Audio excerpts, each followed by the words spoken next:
What's happening? Today we are at Shelley Beach and this is an important one. I'm going to show you how I get my underwater footage looking super vibrant with accurate color in just one easy step.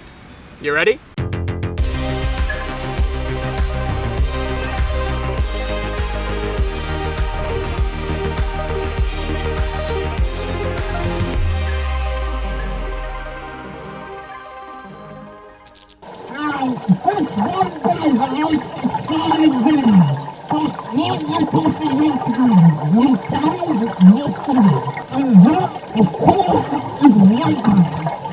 Okay, now I don't know if you understood all of that, but this won't be the most exciting video.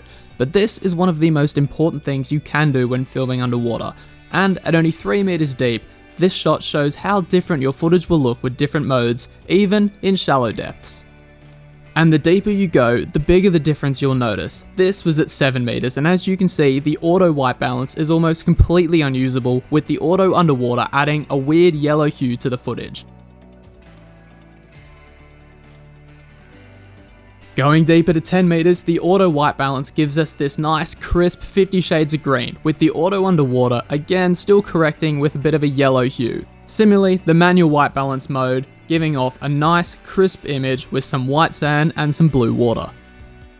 Now you may have noticed that the auto underwater white balance mode in some of these shots has been pretty usable and can probably be graded. And you're right, occasionally when shooting in shallow water this mode does actually produce some decent results, but you can't count on it, and the second you go deeper than 10 meters it accentuates that yellow color and it will ruin the shot, and this unfortunately cannot be fixed in post. This is an example from about 14 meters.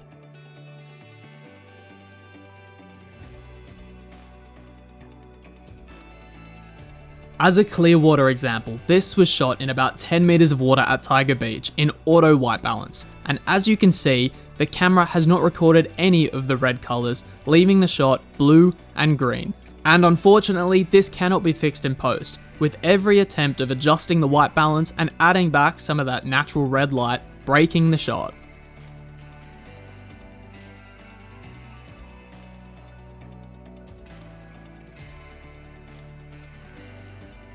It's unfortunately the same thing for this awesome hammerhead shot, with any attempt of manually adjusting the white balance in post, breaking the shot and not really having the desired effect.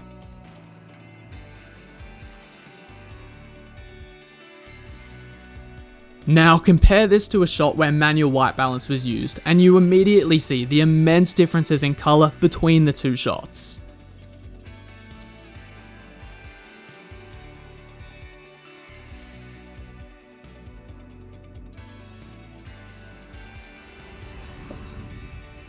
If you've stuck around this far, it's probably because you want to know how to do this, and honestly, it is super simple. Now, I'm shooting on Sony cameras, but I have done this on Panasonic, which I used to shoot on, as well as Nikon, and it's all very similar.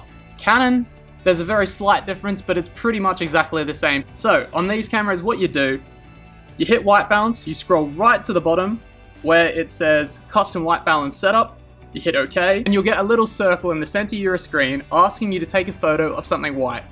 In this case, the sand. Hit OK, or take a photo the normal way, and your white balance has been set. Now I do this pretty much the second I get in the water. I will jump in, I'll take a photo of the sand, and I'll do that every 2 or 3 meters as I go.